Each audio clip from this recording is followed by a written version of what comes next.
Good evening, good evening, good evening, everyone. Welcome to the Bump Rat and Pray podcast. I am your host, Pedro Barbosa, and with me, I have my good friend, Earl. Hello, Earl.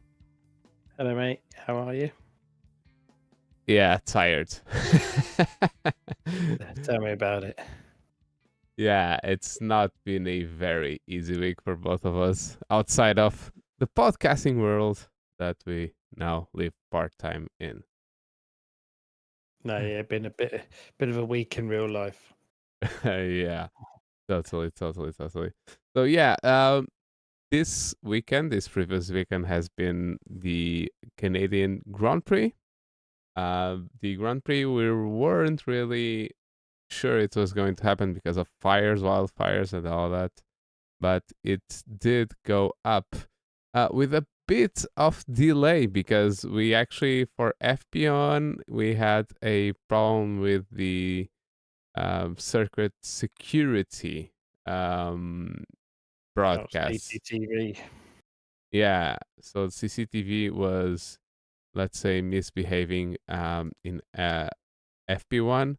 So we had a red flag. So if you go to the results, we have 3 laps. Some drivers driving 3 laps, but then it was canceled, red flagged, and FP2 was extended to 1 hour and a half.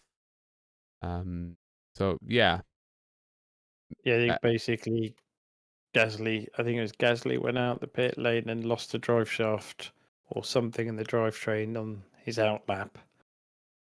So they red flagged it and then couldn't start it again.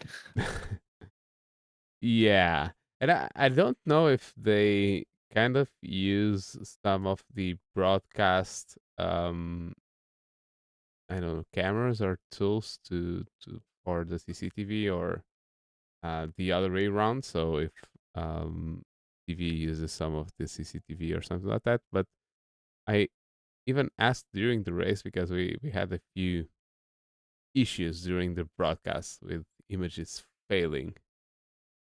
We even had in Portugal the pop up from our Yeah. broadcaster saying that it Uh, wasn't their fault, basically. yeah, I think it seemed to all be put down to it was something to do with the in-circuit system. Yeah, so they had problems with that all weekend, which is it's not the end of the world, let's say. Um, during for a broadcast, but for a race, you and for the secure, let's say the safety in the race, you do want CCTV working. Yeah, So you expect better, don't you? yeah, and Formula One being the pinnacle of motorsports should have had that covered. So yeah, we had problems all weekend, most notably in FP1, which then they fixed. Um, Works were fast from the first session with the FP2 with Hamilton and Russell topping the timing sheets. Then yeah, it was business as usual with Verstappen on top for FP3. Yeah, and Uh, it was strange because he was. I know in a lot of the practice sessions he was out first in pit lane like 2.5 minutes before the session started, and he was big style ready to go this weekend, which is. I know it was changeable conditions, but still. eh, yes, those changeable conditions, and he even after race he did complain about not being able to keep it in his tires. So I'm unsure about that because then you have to warm up your tires. And even that said, I've had some we've been hearing some talks about tires because we're not sure if Pirelli are going to continue from, is it 2024, 2025 on that the I'm not contract sure. stops. Yeah, because I know Bridgestone have come in. Yeah, Bridgestone have come in, and we've been hearing some talks about tires and the possibility of removing tire blankets. And with how qualifying has been, so everyone trying to get fresh air and not those, so it seems to have swapped a bit and being like like I said, 1-2 minutes stopped waiting for the session to begin. Mm. It raises some questions about how much real how much they need tire blankets, because your tires are going to be a bit cold after that. Yeah, as always, they'll say they need them for safety, but it's just nicer to have hot tires and not have to go through cold tires. But on the flip side, if the FIA went to borrow, well, as of next season, no tire blankets, no tire ovens or anything, because that'll be the next one. They'll just do tire ovens then. I don't know if that's going to be allowed, because one of the things that they say it's because of sustainability, and I do get that. But yeah, ovens are not better than heaters, sustainability wise. No, they're So not better, but they're better than nothing. I don't know. I guess I would guess if not, it would be a big, um, let's say, uh, oversight from the FIA or Formula One to not have something in the rules that prevents that. Yeah, no, I agree. So And I yeah, don't think they would. I don't think they would, but who knows? I get what they say, but they are, if it goes on the rule, they are going to have new tires made specifically so that they don't need so that they have nicer first laps or out laps. And the other thing is F2 doesn't have any tire blankets, and they are supposed to be less experienced drivers than F1, and they Yeah, and manage fine. they just have to learn there's ways to do it Yeah. in terms of, well, but like I say, yeah, they, especially if they change to Bridgestone, it might come in about right as a good time to do it. Yeah, so let's see. I did watch a video about that, and I do think that it's going to be a question of money more than anything else. I do think that the sporting side of it's going to be secondary. Pirelli do pay F1 and FIA to be the tire suppliers, so it might be a question of that green stuff. Who pays more? Yeah, And I think the big thing that seems to be coming from it is the drivers are saying they want Pirelli to make a tyre that isn't so sensitive to overheating, so that when they're pushing and racing and trying for overtakes, if they overheat their tyres, they don't fall off as much. And I think Bridgestone have come in and said we will make a tyre that will give the drivers be able to push all race and not have to conserve or tyre manage because of such a small heat window or working window. yeah, but the other question is, when Bridgestone terminated the contract, the cars were much lighter. So with the heavier cars, I don't really know how you will balance, because if the tires are just bulletproof, you'll have basically no incentive to change tires apart from you have to use both compounds. So, Uh, I mean, we'll uh, see what they come with. If they come with anything at all, that's the next thing. yes, completely agree. So yeah, talking about the Canadian Grand Prix again, we had qualifying um, in mixed conditions. with a few surprises up and down the field. And I think the biggest ones were one Gasly out in Q1. That was not. I mean, he has been off qualifying in Q1 a couple of times this year, but it's a car that is more capable than Q1, let's Yeah, say. he's not having a good season.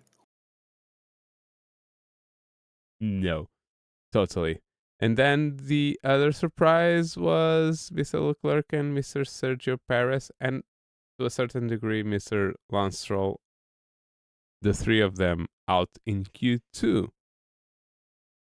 Um, yeah, and while Stroll, I don't think anyone rates him very highly, but he should be able to qualify in Q3, no problems. Yeah, he's got the car for it, hasn't he? Yeah, Perez has the best car on the grid and is not able to get into Q3, and that's He's really worrying. he's not going to make this season. Yeah, I don't think so. And Uh, lastly, Mr. Leclerc, I do continue my words of the last podcast. He seems to be already out. Uh, I don't see the fighting spirit in him that I've seen from previous seasons, let's say. no, whether he's given up on this season or whether he's got a contract elsewhere that we don't know about yet. Yeah. So yeah, the three of them out in Q2. So we had Albon in Q3 with he actually was in Q2 he was the fastest. Not even Verstappen was able to be faster than him in the very tricky conditions with dry tires. Yeah, he did well. He was flying. He was. Yeah, the entire weekend, like we were going to talk, both McLarens in Q3 again, which shows that McLaren might be able to do something about the car, at least in qualifying conditions. To be Um, fair, it was Piastri's first visit there, so that was impressive by him. yes, very impressive. And a certain Mr. Nico Hulkenberg with he's shining this season.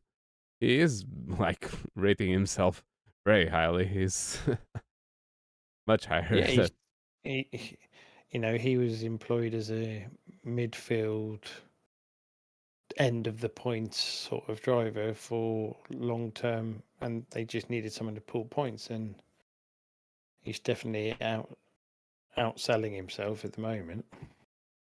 yeah, and he actually got P2 in Q3. So that was amazing. And then Verstappen in P1, which no one expected. Yeah. Surprise, surprise. Surprise, surprise, the fastest car with a. I was going to say something controversial that might some people might not like, but okay. One of the fastest drivers on the grid with the fastest car. You are. Oh, you can't not agree with that. Is Yeah. And the other thing about qualifying was that we had two grid penalties, one for Hulkenberg, which I remember it was impeding on some part of qualifying, but more didn't he? note, Yeah, yeah, I something like think that. he impeded Leclerc. I want to say. Yeah, something like that. But I think the worst one was Sainz. It did seem a bit lost in traffic qualifying. I have no idea what was going on there. It was so dangerous.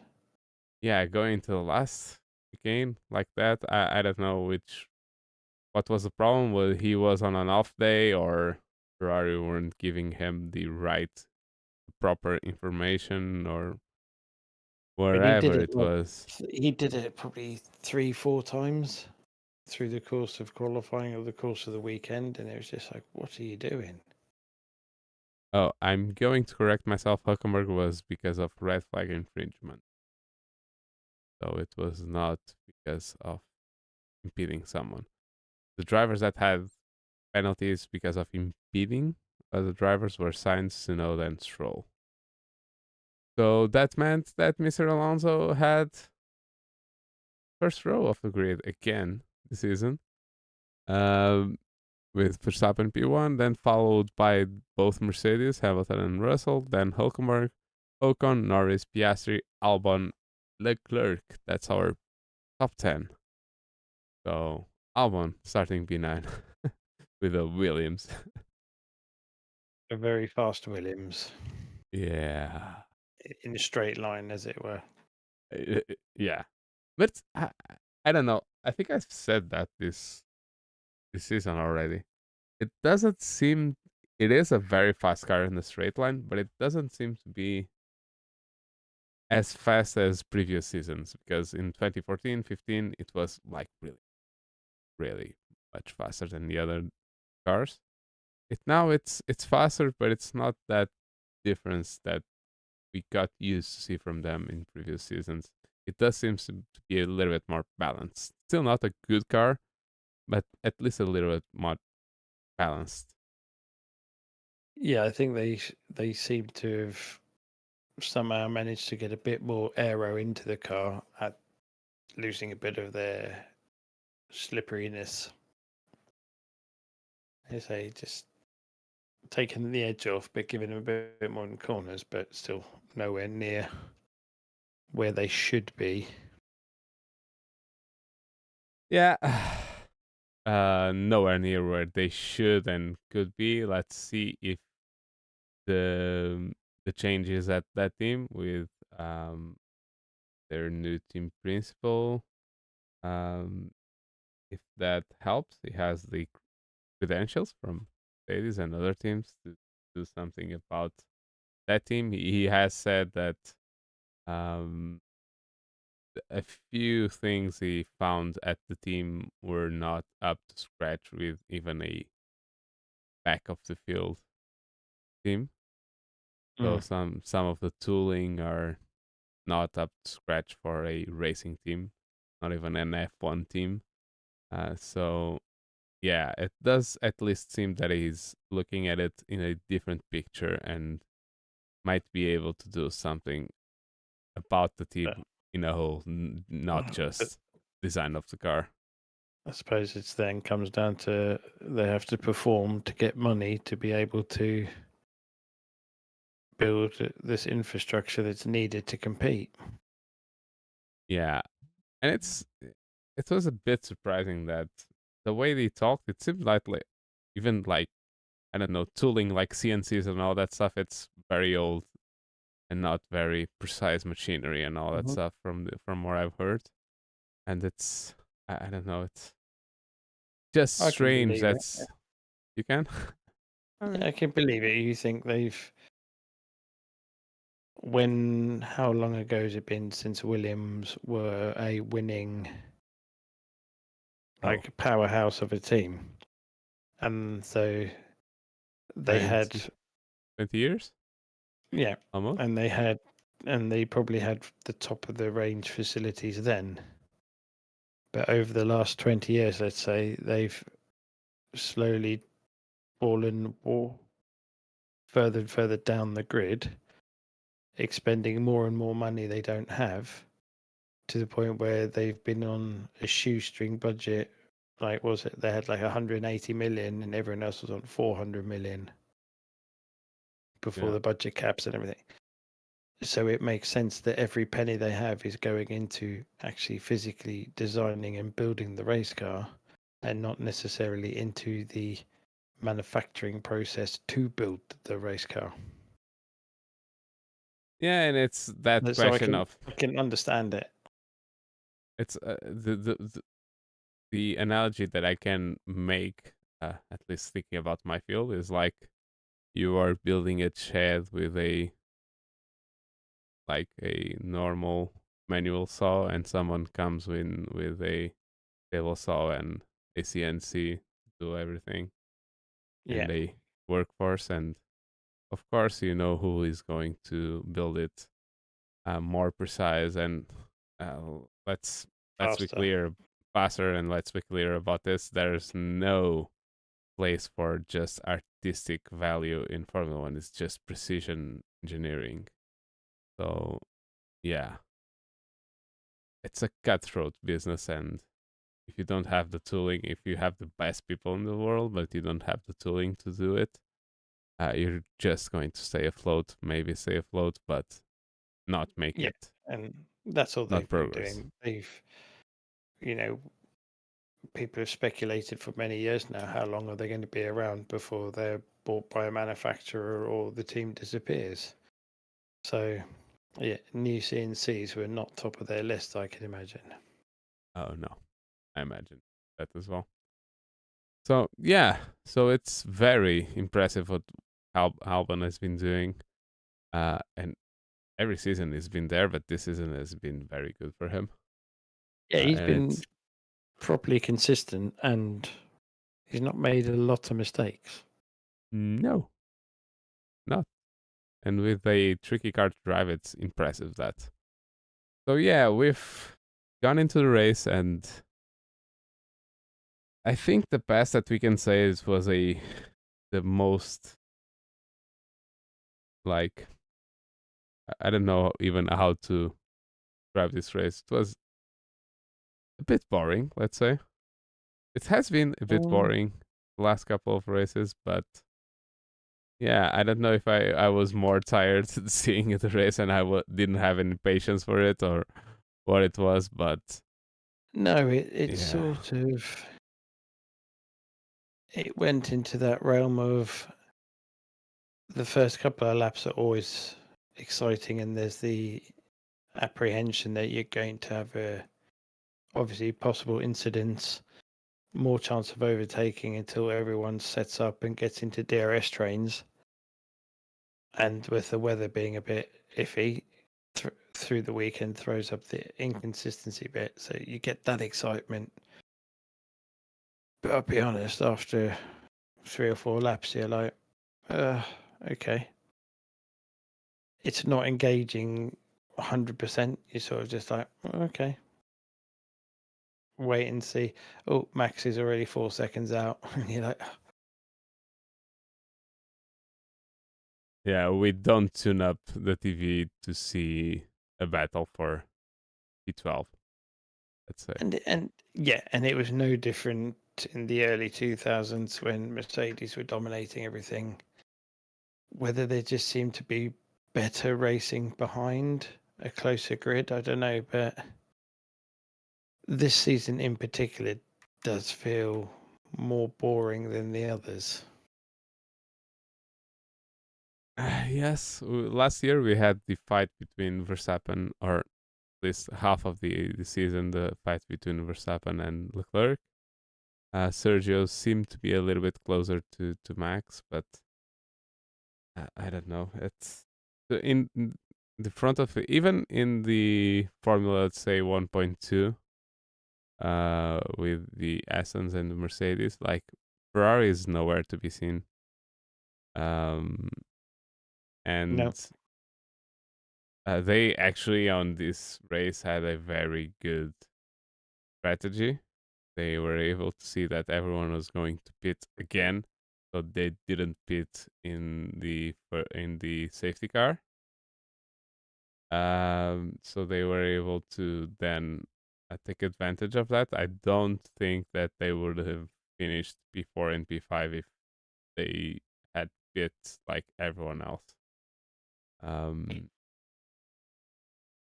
excuse me. No, for once they played the best strategy for them, which was to do that to stay in on the safety car. And I say it worked, and then Sainz playing a bit of a not fighting Leclerc made it simple, sort of just defending for him.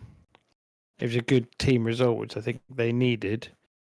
And as we sort of spoke about off air, but Leclerc needed a result Yeah. his head is gone. So I think he needed a solid weekend to build off. I don't know. I think it is a win for his fire to ignite again. I Yeah, don't think gonna he's there to fight for P4. he's gonna have to sneak into Sergio's car when he's not looking. Then Yeah. Uh. So yeah, the only fight we had in the front was Hamilton passed Alonso on the start. Then Alonso was in a Mercedes sandwich until George just crashed to a barrier. So he went over a curb and his floor bottomed out on one of those sausage curbs. I mean, who do I have to call to ban to make a petition to ban those? I yeah, really that's don't never like them. gonna happen. Really Yeah, don't like the them. problem is the organisers love him because it stops people cutting, doesn't it? So and the FIA and that, but I'm fair play on that Mercedes. I was amazed that he was able to drive out the pits with it. Yep. And it was actually with a good pace after that, but I don't know Oh yeah, actually know why he DNF'd. I think they're saying that there was some. It's rumored there was brake duct damage or some cooling damage Oh, to that corner, so he was basically lost brakes, and they were like, "Right, you've got to come in now." yeah. And if it's Which that, is, I good mean, on it was a them. big hit. It was a big hit. I'm surprised that he must have been so lucky the angle he had it just to pop the tire and do the rim and not damage any suspension, because it was a hell of a shunt. Yeah, hell of a shunt. Really, really big shunt. So the last thing I'm going to say about sausage curves is F1, please, if anyone is looking or listening to this, please call iRacing. They have a technology that might help you manning those sausage curves, and it will make your life way easier. Uh, just off tracks or track cuts, and you do have the technology for that. So get on that.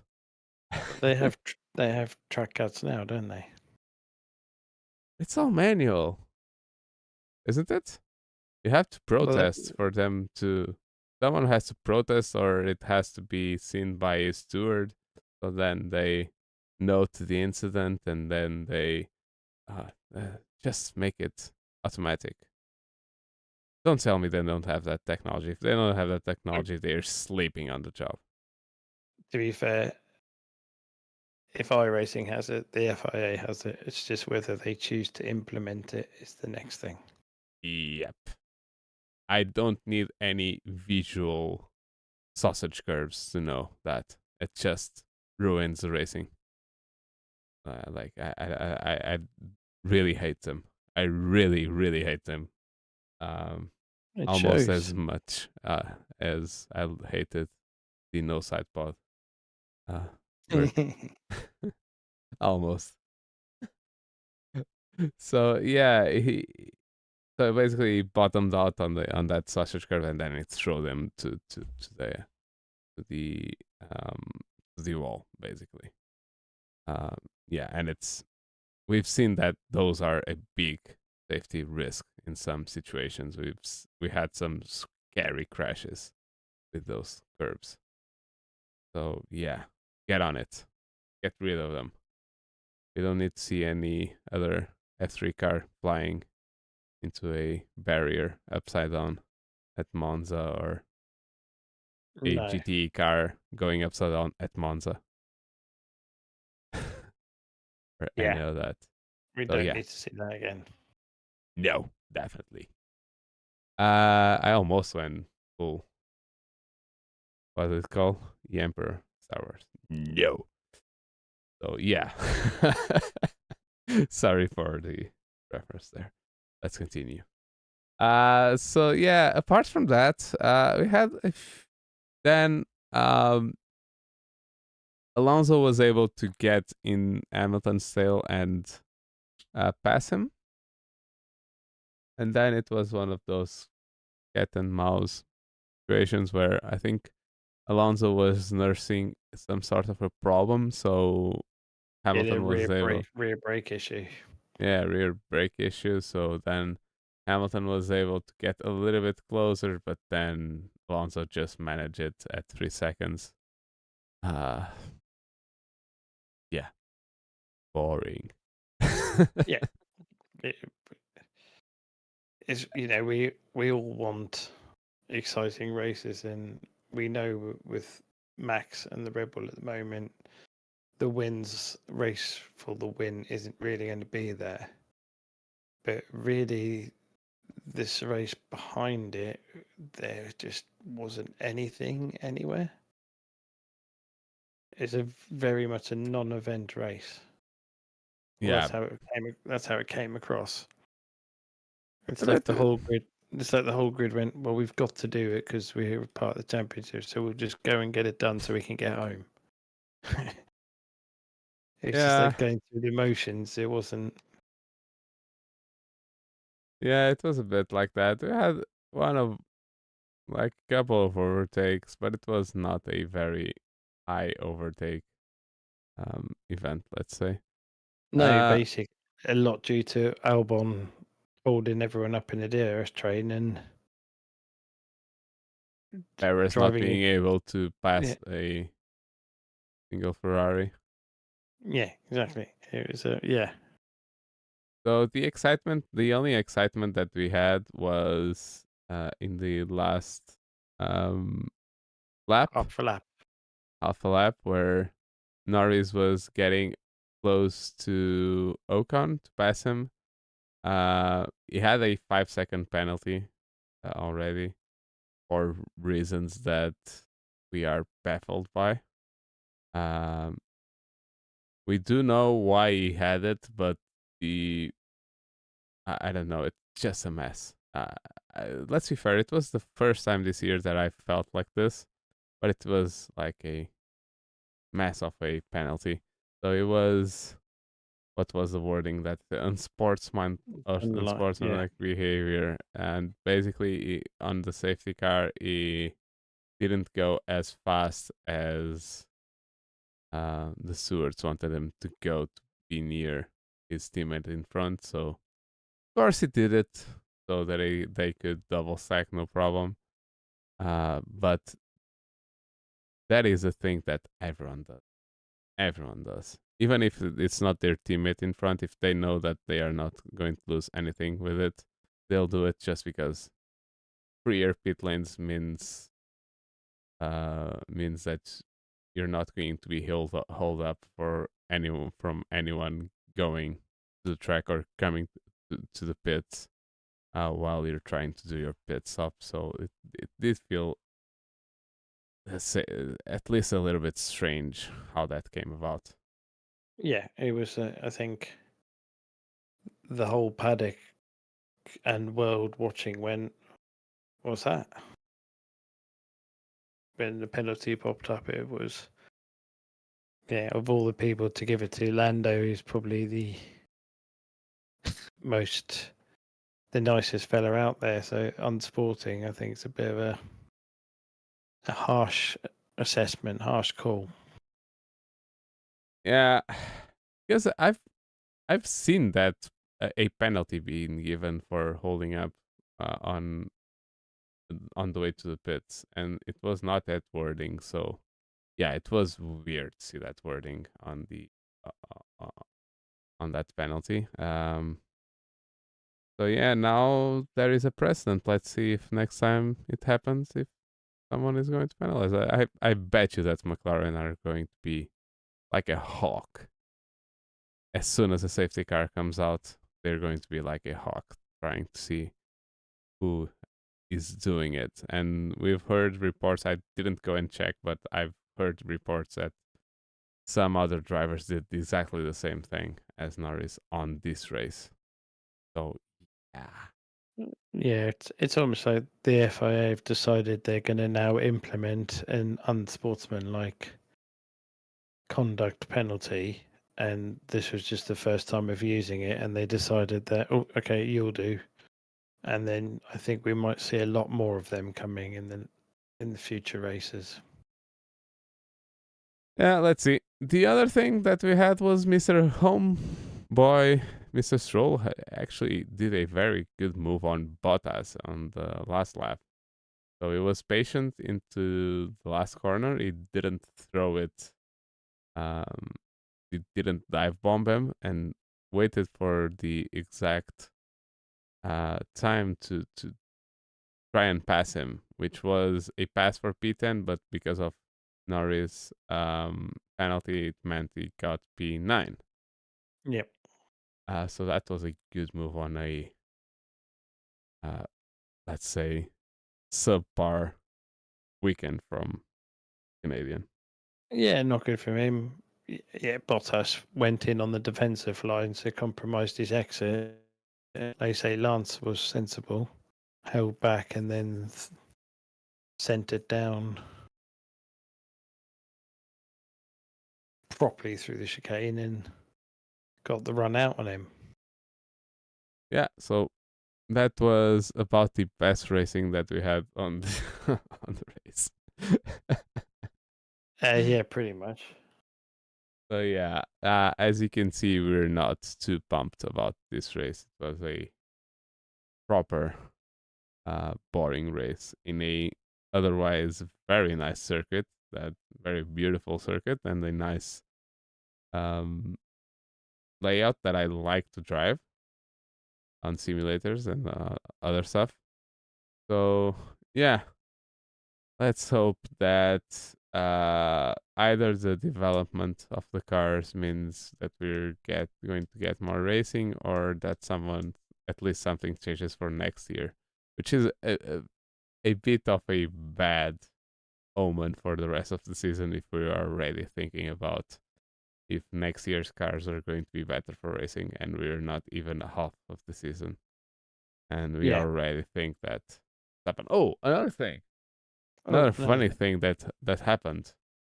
Alonso actually got asked if he was going to be able to be in front of Perez in the end of the championship, and he smiled and said yes, because he is now only 9 points behind Sergio Perez, which And he's being super consistent.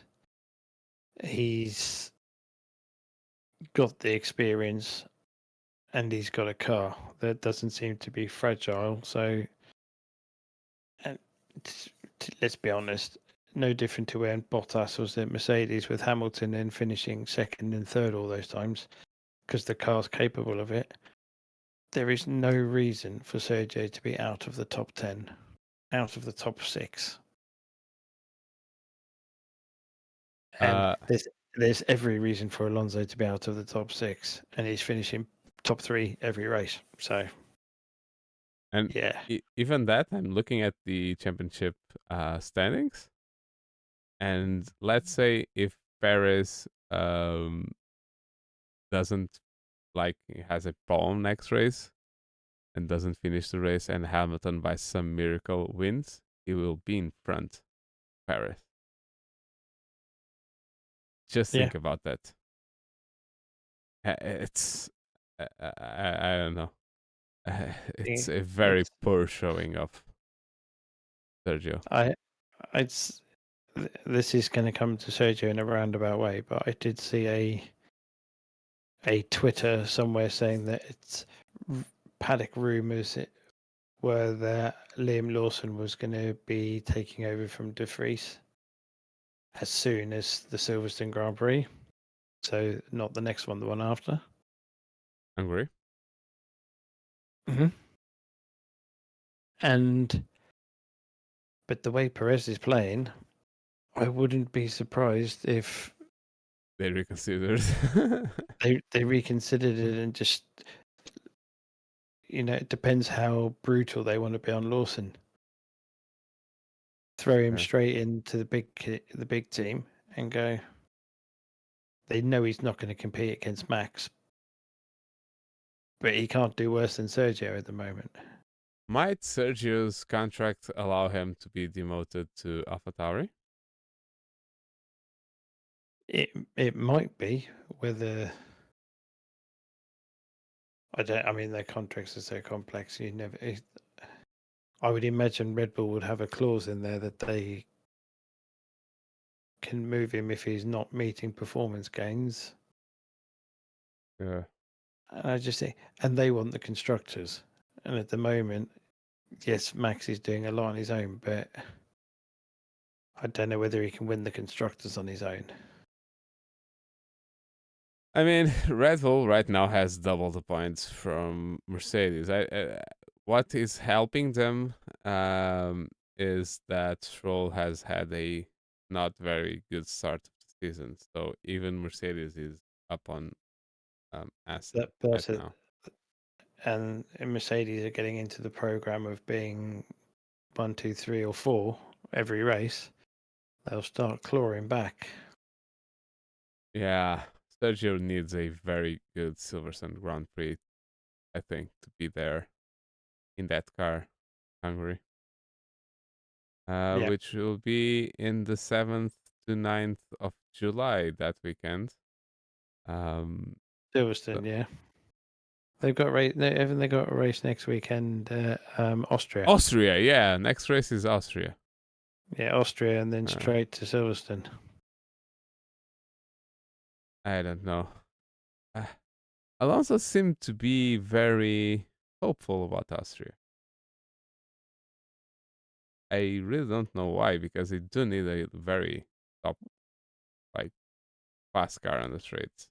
Because he's trolling them. That's all he's doing this year. Oh, it's the best thing about the season so far. I'm not a Alonso fan. I'm really not. But the way he's taking this season on, it's just perfect. Just perfect. Yeah, it's like the team are letting him do what he wants because he's not shouting at the car about the car, or he's not being bad mouthing the team. But yeah, he's a breath of fresh air the way he's behaving. Yeah. He has 1, 2, 3, 4, 5, 6 podiums. 6 podiums. Yeah, it's been a very good season for Alonso and for Aston. So yeah, we have a race next weekend at Austria. I do like that track also, and I know you like it as well. Yeah, it's a good track. A It very promote it, tricky first and second corner. it does tend to promote good racing Yeah, or close racing. mostly because it has big straights and tricky corners after those straights. So T1 is very tricky because you don't want to let the car go too much on the outside because there's a Sausage curb. yeah. Loves the sausage curb.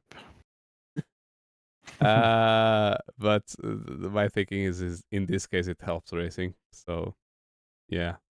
Uh, yeah. But then you have T2. The going on T2 is very fast. I think it's the biggest straight on the circuit, and the getting out of T2 is very very tricky to put the power down.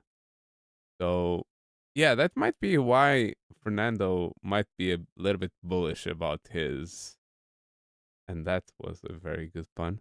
Uh, it just came to my head, so it wasn't on purpose. But he's very bullish about his, because they did have a good like traction in Monaco, so might actually not be that bad, and they had better straight line speed with those upgrades. So yeah, Yeah, I don't see him going for the win, but it no. might be another like nice P2 for them. I think it depends how the Mercedes hits the ground running, how much Hamilton can give Alonso a run, or Mac or Russell. George as well. Yeah, let's not But, forget about George. and then at the moment, if Ferrari have slowly started actually doing good strategy, we'll wait and see what they do, because let's not forget Charles and Sainz go well there in previous cars in previous seasons. So Even with that car, there is quite good. potential. There is potential for the behind Max battle to be quite fierce. Yeah, we do have And 4 races that might be nice. Hungary, if it has a little bit of weather playing into it, might be a good race, but only if it has weather, because with these cars passing there is almost impossible if you don't get rain. no, We yeah, have yeah. Austria, which is I like. The Silverstone Grand Prix, which I'm not going to say anything bad about it, or I will be eaten alive by Mr. Earl. And Spa-Francorchamps, which at least is always a good place to go and watch an F1 car go around in circles. Yeah, Spa's a good track, and again, it's another one that always seems to bring fairly good racing. Yeah, definitely. So yeah, we have 4 good races to look forward to. We have it's a triple header. No, not triple header. So double header with Austria, and then 1 week of a little bit of a pause to then go to the Silverstone Grand Prix. So yeah, that was a boring race, but a nice podcast. I think we've been able to do it at least the justice that it deserves. Yeah, I think that's a fair point. So yeah, thank you guys for listening and watching and everything like that. Follow us at our social media. So Bump Draft Pray in every social media app. You can email us at bdppodcast@gmail.com. I've been your host, Pedro Barbosa, and with me I've had Earl. Cheers, guys. Thank you. Cheers. Goodbye, everyone. Bye.